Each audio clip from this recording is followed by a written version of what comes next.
All right. Well, thank you all so much. Yeah, we're thank excited you. to be here. So Tessa, thanks for joining us. As mentioned, I'm Allison Hafner. I'm the VP of Marketing at Trust Radius, and I'm really excited to be here with our friend Tessa. You want to introduce yourself? Yeah, hi everybody. I'm Tessa Barron. I lead marketing at On24, and I focus on customer marketing and our overall go-to-market strategy. And that is really exciting for me because it means I get to start with customers first and then think about how the success that we're seeing informs the way that we go and land new customers, the way that we expand our current customers, and even how we innovate our platform. So it's a little bit of a different approach, but I think it works and it holds true to having a customer-centric mindset. Amazing. So why don't we start with, tell us a little bit about On24, tell us about your target audience, your customers, and really your goals for this 2023. Yeah, so On24 is a company that helps thousands of marketers, maybe some of you here today, customer marketers especially, create webinars, virtual events, and content experiences that engage their audience, deliver insights, and ultimately turn into revenue. And we are seeing some incredible use cases, and that's what I'm going to talk a lot about, from customer marketers. So engaging customers in all new ways through happy hours, through cabs, through user conferences, and really taking all that great work that you all have been doing and translating it into the digital-first world so that you can scale your acts of advocacy and get even more stories and connect with customers in new ways. So that's a little bit about our company. As far as our goals, we really, I don't think it's probably any different than any of you. We want to keep our customers, grow our customers, land new customers, and innovate our platform while doing so. And what I think, though, is really important for all of us in the room here to realize is that all of those pillars, unlike probably any other function, all touch customers. Customers run across every part of it. So when I say customer marketing, I really like to just think about it as a customer-centric entire business strategy, because there is no part of our success that is not based upon having that strong foundation of customer understanding, customer advocacy, and so on. Yeah, so that's a great segue into thinking about your philosophy and really what customer-led marketing means to you and what that means at On24. So we're lucky at On24 in that we can tangibly see how our customers are using our product. They are creating things and like webinars or virtual events that we can research and really understand. So in whatever way possible, I would say that is the place to start. Really get that deep knowledge of how your customers are leveraging your product and use that to inform what your use cases are. So of course, we start off with our solutions and we think, okay, it's going to be used in this way, this way, and this way. But we're not going to limit ourselves to that. And so we're looking at our customers to show us what are some new emerging trends that they are leveraging and leveraging our product for that we never even thought of. And that really helps us then come up with new opportunities for new features to add to our product to help those progress even further. An example of this, so we have a lot of pharmaceutical customers, and traditionally they leverage our solutions to engage doctors. We noticed that after COVID, they also started to use our solutions to engage patients. And so we had never thought, we're traditionally B2B, we had never thought that our solutions were going to be leveraged in that more of a B2C manner. But by paying attention to our customers, we realized, wow, that's a whole other use case, a whole new opportunity, but it does require for us to innovate and adjust and add new features to our solution set to accommodate that patient to doctor type exchange, patient to company type exchange. And so we've leaned into that. And now we're able to offer our customers a more integrated solution and of course grow our base along the way and contribute to their success. So that's an example of that customer-led marketing, and again, it goes beyond marketing that I'm talking about. Yeah, so talk about a little bit about the team and like how you guys are getting that customer feedback, how you're looking at those different use cases and kind of doing that across your customer base and the team that's involved. So I'm very, very lucky. I think, again, we have a great customer marketing team. So I have someone on our team that is focused entirely on our community. And then we also have another expert on our team who sits in product marketing who's solely focused on verticals and use cases. And so she really spearheads the research and finds those emerging trends that I'm talking about, looking at customers who are now using us, not just for doctor engagement, but for patient engagement. And so those two are really, making sure that we understand the heartbeat of our customers, and they are in a joint, we call it it's a SWAT team, and they are on a regular basis meeting with our customer insights team. So we have an individual who's responsible for all the surveys and collecting all the feedback that we're getting at scale. Our product team, they have a member a member from their team who's part of this group, our platform success team, and then our customer success team. So all of those members come together, yes, and share what we're hearing and then use that to shape our agenda moving forward.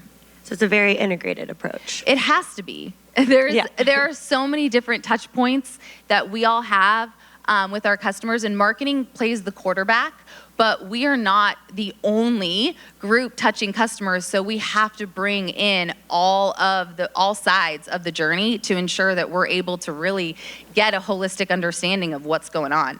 Yeah, and I think a lot of you probably in the audience are thinking about how you become more integrated into the rest of the company, the whole go-to-market strategy. So can you talk about how you got like buy-in for this and for the team to really come together, collaborate, and have that integrated approach? Yeah, it is interesting. On24 is actually a solution for marketers because our customers I would say over a decade ago, came to us and told us we were a solution for marketing. So our CEO, who's the founder, he really believes in having that customer-led approach because it's what led us to be the company we are today. So it's in the DNA of our company. It's always how we've operated. And our CRO is also a believer in that. And again, he calls it a go-to-customer strategy versus a go-to-market strategy. So I think having that just overarching top-down support and belief in how important it is has given us the foundation that we need for success. And it's also something that we've been able to build over time, and people understand how critical it is for land and expand. So when you start to have little pockets of success where a story is able to turn into a new opportunity at an account, that then just allows for everyone to understand how important it is. I think that the other side of it is, from a strategy standpoint, we at On24, I'm sure a lot of you, right? We want to be bigger. Like we want to be a platform. We're trying to evolve. We want to maintain our legacy and differentiate ourselves from our competition. And the single greatest way we can do that is through our customers. That is our advantage. So by listening to them, by understanding their stories, we can become not just a solution for webinars, but a part of a business change. And that only comes because our customers are able to tell us that. We can't make it up. So it's honestly existential. In order for On24 to be bigger and to evolve who we are, we have to hear it from our customers first. And so can you talk a little bit about, influencing your customers? And, we just talked through having a cab and what that means to talk about a bigger vision, your product roadmap, et cetera. So how do you work with leadership, the customer success team, product, et cetera, to kind of get your customers bought into this vision? Or is it mostly from their point of view and they're just coming to you? Or do you feel like there's kind of like you're meeting in the middle of like, hey, I'm coming up with this brand story, they're buying into it? Or if it's kind of a two-way street? It is a two-way street. I mean, if we're talking about customer stories specifically, I like to think about that as like a funnel, just in the same way marketing is ran. We have an inbound and an outbound push. So we always want to have channels that are open for our customers to come to us, whether that's having award submissions, whether that's always during any kind of webinar or email saying, tell us your story, share. So we have channels open for advocacy, for customers to raise their hand and say, hey, I have a great story to tell you. I actually just had a call yesterday from a customer who responded to an email and said, hey, how can I be a speaker? And those are amazing. Those are highlights. Then when it comes to going and finding the stories, that's what I consider outbound, just like inbound, outbound. We have to go hunt down those great stories. It actually goes back to to a larger framework that drives our overall go-to-market. So we know the 7 verticals where we win, and we know the percentage of the accounts in our customer base that line up to those verticals. Those verticals then drive what kind of stories and what customers we want to target for advocacy.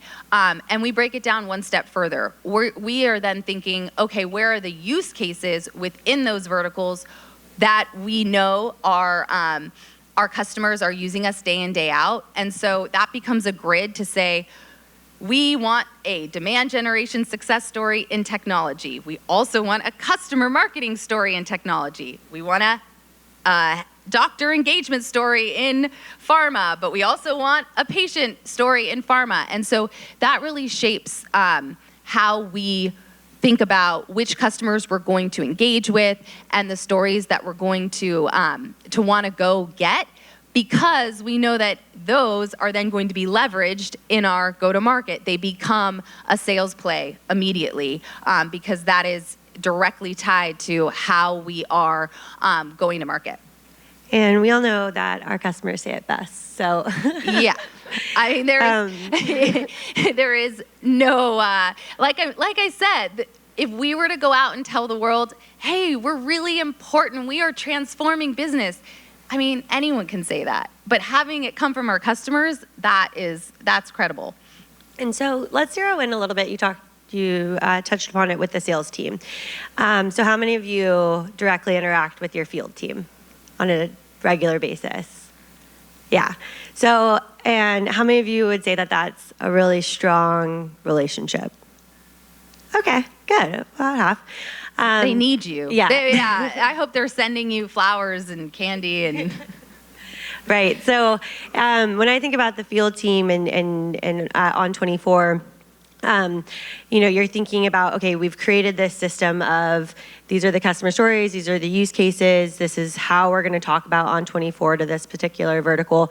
So talk through that kind of collaboration, how you got buy-in for them to be like, great, like we're totally on board with this. This is how we want to talk about on 24 as well, because we all know the field has a lot of opinions. So, I mean, I think that when it comes to us thinking about our sales plays and our messaging, it goes back to us saying, all right, here's the verticals, here are the use cases, and then here are the banner customer stories. And when we are able to give them that ability to tell the story, it changes the conversation. They're no longer pitching to a prospect. They're telling a story, an example of someone else in their industry, and really painting a vision of what's possible. And that's a great sales conversation. So I think the more that we're able to allow for them to weaponize the customer story, the greater the buy-in is, because it's becoming directly relevant to their sales process. And it's sort of a no-brainer. I mean, it's very, like, I think that they're actually now in a state of wanting more and more and more and more specific examples. We've almost created monsters. So it's sometimes trying to figure out where do we draw the line. Right. And scale, right? Like, I think you have to draw the line and get to a point where the customer stories are still coming through. It's the metrics that you want to be measured by and success. And so when you think about the deal cycle, what are some of the results that you're driving, and then how do you kind of communicate that to leadership?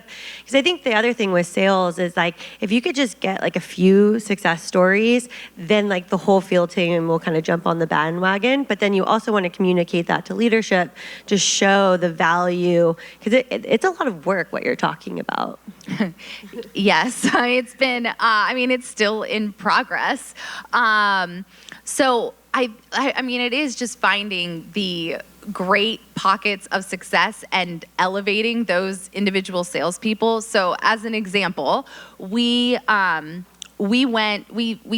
a whole new set of sales plays that were essentially a set of customer stories relevant to a vertical, a use case, and a persona. And we gave our sales team this grid, and it had the customer stories, and we gave them a landing page for them to send out and some snippets of email copy.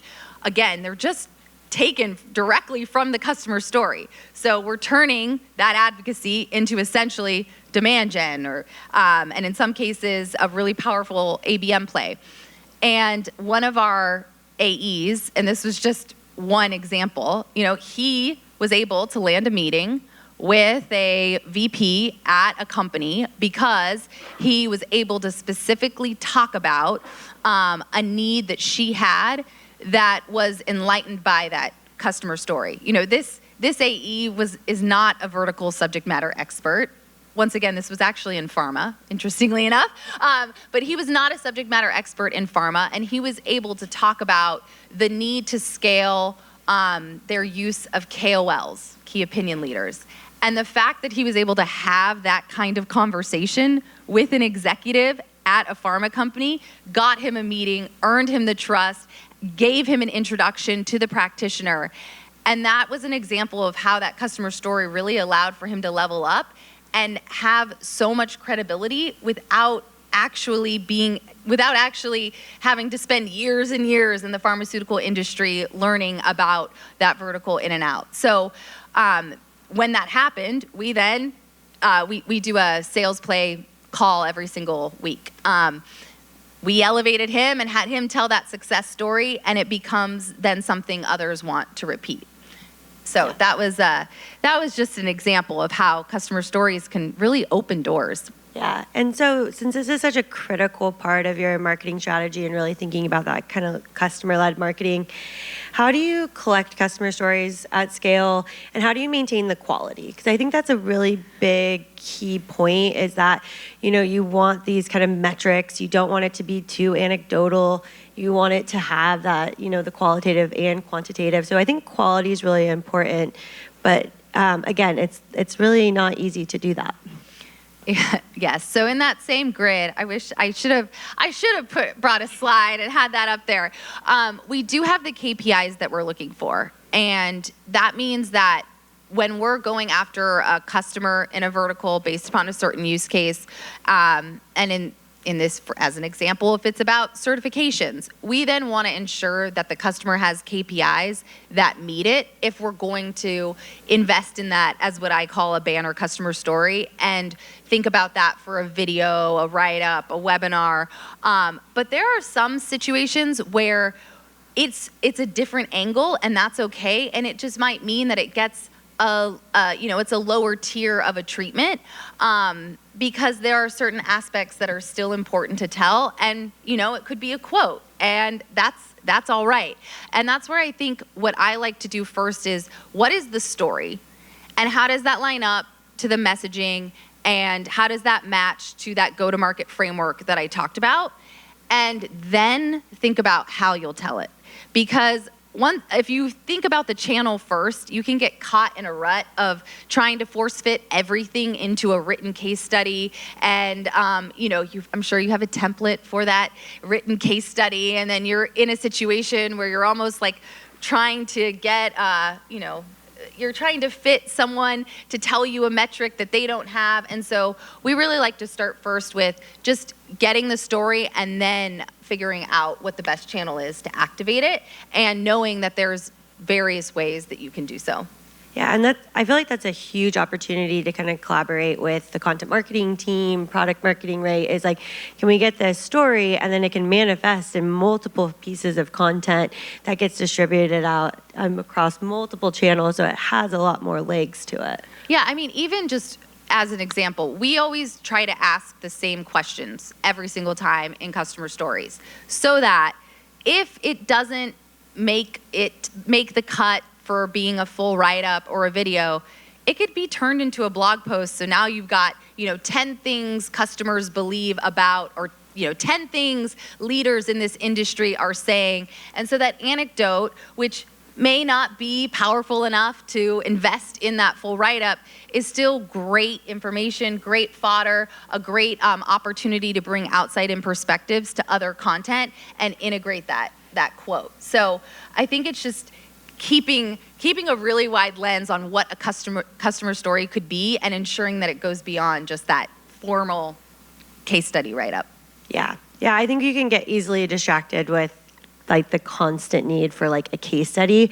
But what I also feel like too is when I'm sure when you guys are getting asked by the field or something along those lines, they're like, I need a case study, and everything's a case study. And you're like, is that really what you need? Or is it just like you need, a few proof points here for this? I like the word snippet. We like snippets, and honestly, those get used so much more. Our SDR team, again, the grid. I'm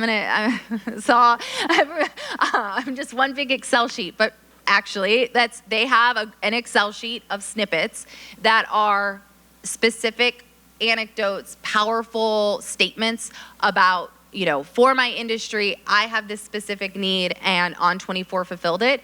And often that's enough. They don't need to send someone, they just need to get their attention. And so it's a really great way of again, weaponizing and thinking about advocacy in more of a, I would say, a modular way. Yeah, definitely. And so when you're thinking about, when we work with On24 and at Trust Radius in our partnership, I think about, that differentiating story. I think the space that you're in is really competitive. And so you said it earlier at the beginning, is like your customers are the only thing that really differentiates you. And it really rings true, because if you think about it, your competitors can build that feature. They'll look at what you're doing and they can build it. They can move that just as fast as you can. And so features and capabilities and your actual product is, you're going to start seeing that parity, which is fine. So what is that competitive differentiator? And it's really your customer voice, and harvesting that, and then making sure that, that matches the rest of your marketing and what your sales team is saying. So tell us a little bit about your kind of differentiating story and your customers and how you're harvesting that. Yeah, if we were to go back to the beginning and say, talk about that larger objective of evolving who we are while maintaining our legacy, it means moving beyond being a solution provider to being a trusted advisor. And how do you become a trusted advisor? You have to know someone's business, know their pain points, and understand and have a proven success, a proven solution that goes beyond just the technology. It needs to include people, it needs to include process. And so our greatest strength is the fact that we've worked with other customers before, so we can bring those success patterns to new customers and give them a solution that goes beyond just the technology itself. We can say, yes, you can use our technology to build this process, create this strategy, and hey, here's a few other customers who have done the same thing. Maybe you want to talk to them. Here's an example, here's an architecture of what they've built. Here's the workflows that they've created around it. So it becomes an opportunity to not just have technology be the solution, but instead create an entire strategy, and that's only because we've learned from our customers. Right. And I think you've said this when we were chatting before, but it was making like the customer really the hero of the story, and really those use cases that's making them look good internally, right? That's getting them the promotion. And I think like a lot of people are like, my product's the hero, but really it's them, and making sure that they're being successful within their organization, because we all know right now every marketer's budget is under review, if you will. And so you want those people to be the hero and in your story, so they go to bat for your technology and making sure that, you're supporting them. Yeah, it's the least expensive form of marketing. A customer story. That is for sure. So, I mean, I think as we're looking, I oversee our overall budget, and that's when I'm looking at it, I know that we can't cut that. And that's the most powerful and the least expensive. And it's something that your competitors will never have. So there's nothing but gold there. Amazing. So I feel like at On24, you have an amazing situation where leadership is super bought in. You have a customer-led growth strategy. So for those of you that are in the audience, or for the people that are in the audience that maybe not have that kind of buy-in or that kind of culture, what's some way that you could give some advice of creating that buy-in, creating that kind of executive seat at the table, if you will? I mean, I think first you just need to understand your current customer base and the makeup and the percentage of it, and understand that there might be a whole part of your customer base where you're seeing success that nobody even knows about. And the only way that you're going to be able to recognize that pattern and enable the sales force to go and replicate it is by investing in stories and understanding how that particular industry is leveraging your product. So I think of it as like a sales enablement tool. And that's honestly how we position it. I think is great that Dr. T from PayPal sits in revenue enablement, because that really is what customer stories are. We are enabling our sales team, our customer success team, our entire team to go and find new opportunities for growth, because it starts with where our customers are currently seeing success. And so I think positioning it that way is a great way to get that buy-in. Yeah, so in rising above the tactics, right? Because it's really, really easy to get into the tactics. How many of this, how many of that? And it's like, okay, no, this is a revenue-driven strategy and we're driving growth for the company. And so really changing that kind of conversation. Yeah, and seeing it just as it's the lifeblood of everything. Yeah, I think that, when you come to a meeting, like early in my career, I really leaned into customers, because when you're at the table and you're starting to make decisions and you can say, hey, our customer X, Y, and Z, they like this is how they buy our product, this is how they use it. So when you have that customer knowledge, people listen. And I think that's also how, as a customer marketer, or just a marketer in general, you really elevate yourself. It's like, I know our customers, I know how they're using our product, and you speak for them. You're essentially their voice at that table. And I think that really weighs in, and people listen at that point. Yeah, they really do. It's the best cold calling strategy as well. After this, I'm going to our SDR. We're doing an SDR enablement session, and the entire time is going to be me telling customer stories and having them understand how they can ask probing questions to find the pain point and solution of someone they're calling. It's the best way to start a conversation with the prospect, is actually using existing stories. Amazing. Well, thank you so much, Tessa. I think we have 1 minute if we want to take questions from the audience. Yeah, so I can help you. You guys hear me? Yeah.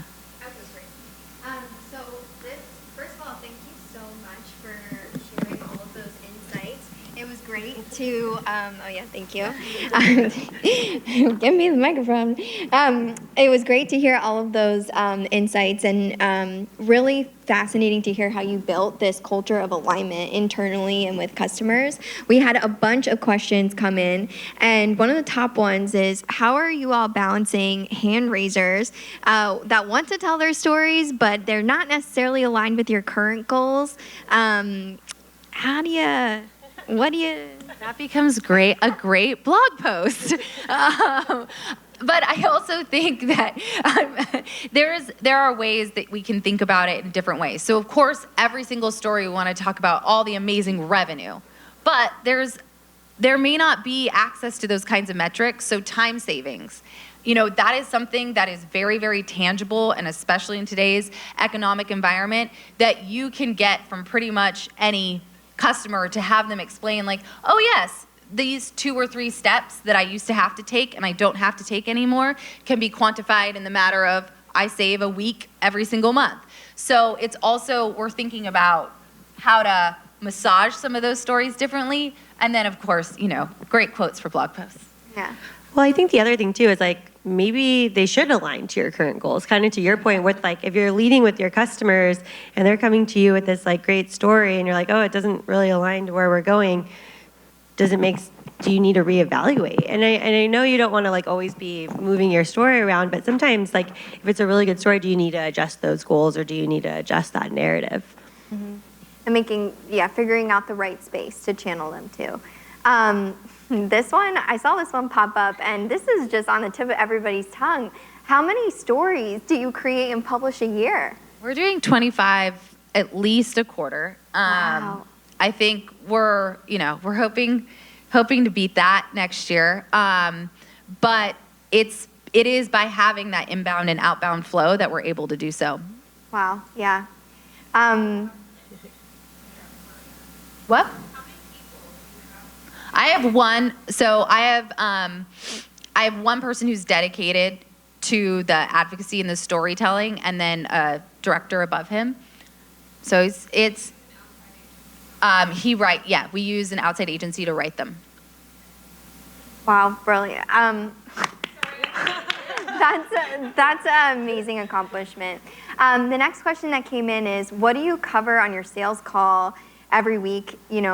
You mentioned that you're really just sharing customer stories and educating them. What does that agenda look like? So we're saying, this goes, and I'm, again, because I cover more than just customer marketing, so it spans all of our go-to-market strategy.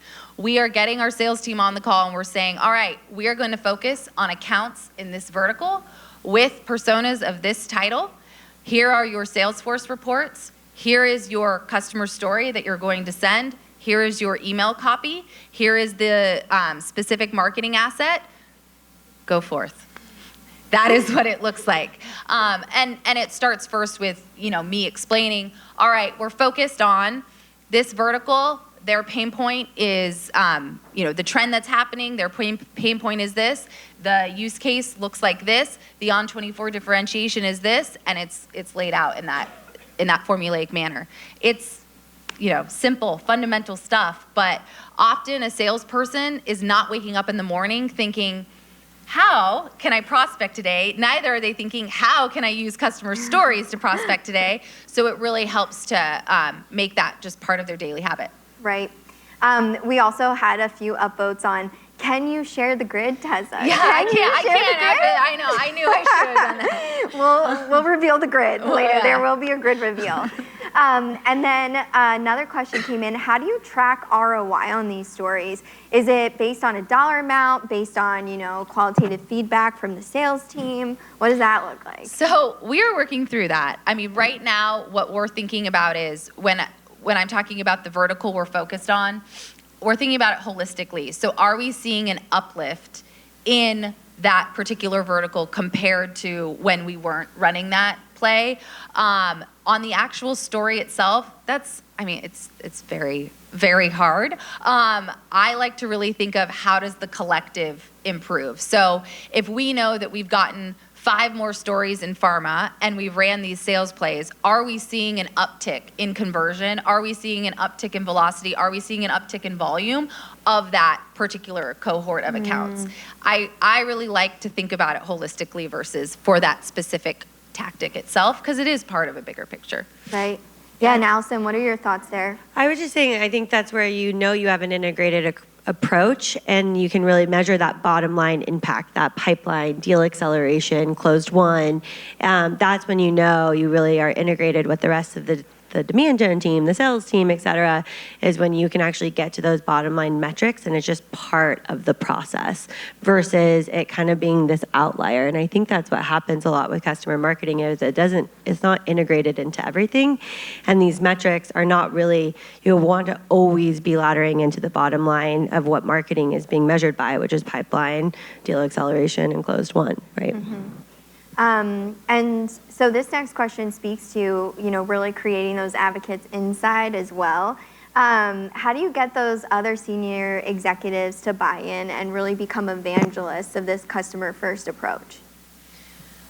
I mean, they need it to close their deals. I don't know. And that's where I'm like trying to, it's been this way at On24, again, like I mentioned, because it's how the company began its whole focus on marketing. I think that when they're able to see the change the change in conversation that it has for their salespeople, that is really when they become believers in how important these stories are for their selling process. Because a customer's not going to believe the salesperson, but they'll believe the results of the customer that they're talking about. And I think the more that we just continue to, to reinforce that and share those stories, I mean, every single all hands, our CEO, and I'm lucky because I get to put that slide in his deck, our CEO tells 3 customer stories that are backing up that go-to-market strategy. Same thing with our CRO. He is going to tell 3 customer stories that come from different verticals that are inspiring then our team, hey, we can go and land at different departments. So I think that that's been really, really helpful for me to have, whether they know it or not, I'm puppeteering top-down buy-in, and it makes it, it's sort of not even a debate. It's just a fact. This is how we have to sell. Especially in this economy, right? If you think about, like, buyers are more skeptical than ever, right? Think about people that are pitching to you and you're like, okay, like, who's done this? Does this work? Especially if you're kind of a newer technology or a disruptor in a current established market, right? You need your customers to back you up and kind of combat that skepticism that's out there today. And I think that's really where, when you think about the new sales cycle, people are not just going to buy like a nice to have. They really want to know that that's going to move the needle for their organization. And I think that goes back to what we were talking about. It's like, are you helping people get promoted and keep their jobs? Mm-hmm. This is also just a slight minor tip. And this is kind of less relevant in today's economy, but when you go public, you have to have customer stories. You have to have references. You have to have customers you can name in every single document of all different levels. So for those of you who are at companies with their sights set on an IPO and maybe there is some doubt in the power of customers, like, you should start now because that can make or break your ability to go public. And you can't make up for years worth of advocacy in the 9-month period that you have to go public. Yeah. You have to get those customers that are willing to talk to the investors. Yeah. And those are your strongest advocates. Those are the people that were in your cab. Those are those people. Yeah, definitely. That's great advice.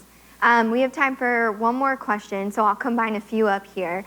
How do you incentivize customers to share their stories? What do you offer them in exchange? We're